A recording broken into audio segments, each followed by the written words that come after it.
Selamat datang di pelajaran geografi untuk kelas 12. Hari ini materinya adalah bab 1 tentang wilayah dan tata ruang. Nah, untuk bab 1 kali ini materinya akan dibagi menjadi 2, yaitu sub A dan B. Lalu untuk materi pertemuan berikutnya adalah sub A C dan D. Yang pertama akan kita bahas adalah konsep wilayah. Konsep wilayah itu menurut Peraturan Pemerintah Nomor 47 Tahun 97 tentang perencanaan tata ruang wilayah nasional. Wilayah adalah ruang yang merupakan kesatuan geografis beserta segenap unsur terkaitnya yang batas dan sistemnya ditentukan berdasarkan administratif dan aspek fungsional. Jadi dapat disimpulkan bahwa wilayah itu adalah daerah atau area di permukaan bumi yang dibatasi oleh kenampakan tertentu yang bersifat khas dan membedakan wilayah tersebut dengan wilayah lainnya. Lalu wilayah ini tentunya terdiri dari kesatuan ekosistem, baik komponen biotik dan abiotik di dalamnya. Nah, untuk komponen biotik itu berupa penduduk, vegetasi, dan hewan. Sementara komponen abiotik bisa berupa iklim, jenis tanah, bentuk lahan, dan lain sebagainya. Nah, untuk konsep wilayah dibagi menjadi 3, ada wilayah homogen, fungsional, dan vernakular. Untuk konsep wilayah secara homogen itu berarti dicirikan dengan keseragaman tertentu. Misalnya berdasarkan kriteria fisik maupun kriteria sosial budayanya. Contohnya, ada kesamaan topografi, jenis batuan, iklim, dan vegetasi. Misalnya pada wilayah pegunungan kapur atau kars. Lalu ada wilayah beriklim dingin dan wilayah vegetasi mangrove di daerah pesisir. Nah, untuk wilayah formal, berdasarkan kriteria sosial budayanya ada misalnya suku Banjar, wilayah industri tekstil, lalu ada wilayah pertanian sawah. Karakteristiknya bertipe homogen atau satu, lalu bersifatnya statis, keadaannya tetap, dia tidak aktif, terbentuk karena adanya keseragaman atau kesamaan dari karakteristik fisik dan sosial. Contohnya tadi sudah disebutkan, ada pegunungan, ada pedesaan, wilayah kapur, gunung, berdasarkan iklimnya, lalu ada wilayah perikanan, pertanian, perkebunan, dan peternakan. Yang kedua, ada wilayah fungsional. Wilayah fungsional ini dicirikan dengan kegiatan yang saling berhubungan. Biasanya kegiatan ini dicirikan dengan kegiatan ekonomi. Contohnya ada kota besar yang dikelilingi oleh kota kecil. Misalnya Jabodetabek, Jakarta, Bogor, Depok, Tangerang, Bekasi.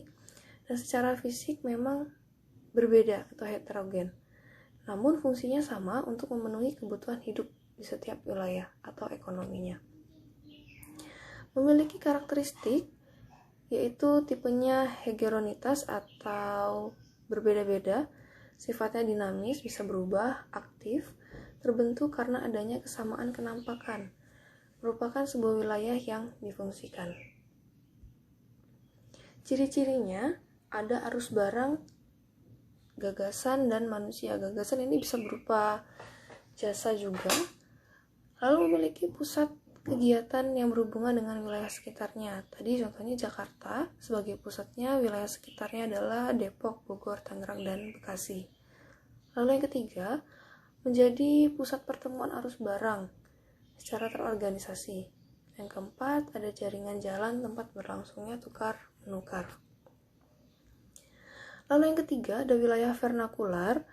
Vernakular ini adalah wilayah yang ada dalam pemikiran sejumlah orang. Jadi wilayah ini merupakan wilayah dengan identitas yang unik atau identitas yang khas. Contohnya adalah Bogor sebagai kota hujan, Pekalongan kota batik, Banda Aceh, Serambi Mekah, Yogyakarta sebagai kota pelajar. Nah, itu adalah pemikiran-pemikiran sejumlah orang, namun identitas ini tidak memiliki batas-batas yang resmi. Ini ada konsep wilayah menurut Rustiadi, hampir sama dengan konsep wilayah yang sebelumnya. Kita akan membahas tentang perwilayahan. Kalau tadi kita sudah membahas tentang wilayah yang merupakan batas-batas secara administratif, lalu ini ada perwilayahan. Perwilayahan berbeda dengan wilayah. Nah, untuk perwilayahan atau regionalisasi, suatu proses penggolongan wilayah berdasarkan kriteria tertentu. Klasifikasi atau penggolongan wilayah dapat dilakukan secara formal maupun fungsional. Dalam perencanaan pembangunan, pemerintah harus memahami kondisi suatu wilayah, karena setiap wilayah memiliki kondisi yang berbeda. Untuk tujuan perwilayahan Indonesia sendiri, yang pertama adalah menerapkan pemerataan pembangunan. Yang kedua, menjamin keserasian pembangunan. Yang ketiga, mempermudah proses sosialisasi pembangunan. Ada 3 metode pelaksanaan perwilayahan. Yang pertama ada generalisasi wilayah atau penyamarataan, delimitasi wilayah, penentuan batas terluar, dan klasifikasi wilayah atau penggolongan secara sistematis. Untuk delimitasi dibagi menjadi 2, ada kualitatif dan kuantitatif. Untuk yang kualitatif itu berdasarkan citra satelit penentuan batasnya. Kalau kuantitatif secara klimatologis atau berdasarkan cuaca iklim. Penggolongan wilayah secara garis besar dibagi menjadi 5. Ada natural region, single feature region, generic region, specific region, dan faktor analisis region. Untuk manfaatnya, yang pertama mengurutkan dan menyederhanakan informasi mengenai keanekaragaman dan gejala atau fenomena di permukaan bumi. Lalu yang kedua, untuk meratakan pembangunan di semua wilayah, sehingga mengurangi kesenjangan antar wilayah. Yang ketiga, memudahkan koordinasi berbagai program pembangunan pada tiap daerah. Yang keempat, memantau adanya perubahan yang terjadi, baik gejala alam maupun gejala yang dibuat oleh manusia. Berikutnya, kita akan membahas tentang model gravitasi, teori titik henti, dan teori grafik. Untuk model gravitasi sendiri, ini yang dibahas adalah kekuatan interaksi antara wilayah A dan wilayah B. Jadi, ada beberapa contoh soal nantinya yang akan kalian kerjakan, dan ini adalah rumusnya. Rumusnya ada 1, adalah IAB, kekuatan interaksi antara A dan B yang harus dicari. Lalu rumusnya adalah K. K ini adalah angka konstan yang nilainya 1, tidak bisa berubah. PA itu adalah jumlah penduduk untuk wilayah A dikalikan PB, jumlah penduduk wilayah B, dibagi DAB kuadrat. Jarak wilayah A dan wilayah B harus dikuadratkan. Jadi jangan sampai salah. Rumus sederhana ini digunakan pada latihan soal berikut ini. Ini ada latihan soal. Ada 5 latihan soal. Jadi ini yang harus kalian kerjakan pada kertas atau buku kalian, dan nantinya difoto dan di-upload ke Google Classroom. Lalu ada pembangunan dan pertumbuhan wilayah. Pembangunan wilayah sendiri itu merupakan upaya manusia untuk memanfaatkan sumber daya yang terdapat di wilayahnya untuk memenuhi kebutuhan hidup. Tujuannya mengendalikan pertumbuhan kualitas sumber daya manusia. Kenapa? Karena supaya masyarakat sekitar saja yang memanfaatkan. Lebih banyak masyarakat sekitar yang memanfaatkan, sehingga tidak perlu untuk menarik masyarakat dari luar. Lalu mengendalikan daya dukung lingkungan, mengendalikan ekosistem sebagai sumber daya alam bagi kehidupan.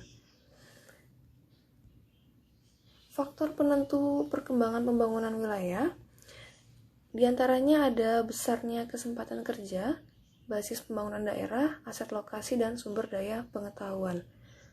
Lalu untuk aspek pembangunan wilayah, diantaranya ada faktor produksi, kegiatan ekonomi, serta distribusi barang dan jasa. Lalu untuk tujuan pembangunan wilayah, diantaranya membentuk institusi baru yang mendukung perekonomian daerah. mengembangkan industri alternatif, meningkatkan kapasitas kerja untuk menghasilkan produk yang lebih baik, mencari pasar lebih luas, dan membuka peluang investasi bagi para pengusaha.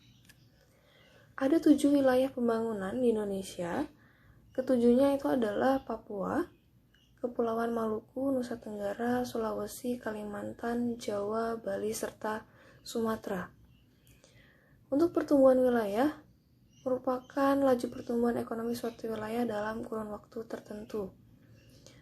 Faktor-faktornya yang mempengaruhi diantaranya kondisi geografis dan sumber daya alam, tenaga kerja, modal, infrastruktur, dan teknologi. Ada 17 tujuan pembangunan berkelanjutan. Ke-17-nya merupakan bagian dari pembangunan berkelanjutan. Banyak yang harus dibahas. Ada 17. Yang pertama adalah mengakhiri kemiskinan. Yang kedua, mengakhiri kelaparan, tidak adanya lagi kelaparan. Yang ketiga, memastikan kehidupan sehat bagi semua usia. Yang keempat, pendidikan yang baik atau berkualitas dan mempunyai kesempatan belajar seumur hidup bagi semua orang. Yang kelima, mencapai kesetaraan gender. Tidak ada perbedaan antara laki-laki dan perempuan.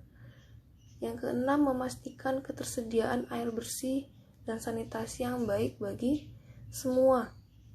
Yang ketujuh, memastikan akses terhadap energi yang terjangkau, dapat digunakan dengan mudah bagi semua orang. Yang kedelapan, mendukung pertumbuhan ekonomi yang inklusif dan berkelanjutan. Jadi tenaga kerjanya itu juga dapat produktif, memiliki pekerjaan yang layak. 9. Membangun infrastruktur yang tangguh. Yang ke-10, mengurangi ketimpangan di dalam dan antar negara. 11. Membangun kota yang aman atau pemukiman yang aman. 12. Memastikan pola konsumsi dan produksi yang berkelanjutan. 13.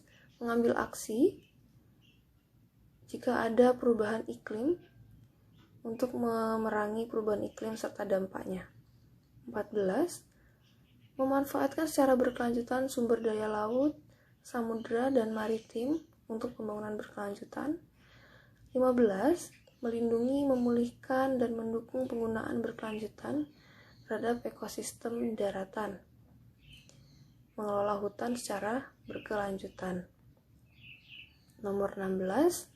Mendukung masyarakat yang damai dan inklusif untuk pembangunan berkelanjutan. Jadi masyarakatnya diharapkan damai, ada keteradilan bagi semua. 17. Menguatkan ukuran implementasi dan merevitalisasi kemitraan global untuk pembangunan yang berkelanjutan. Nah, dari ke-17 yang sudah Ibu sebutkan tadi, ini adalah gambar-gambarnya.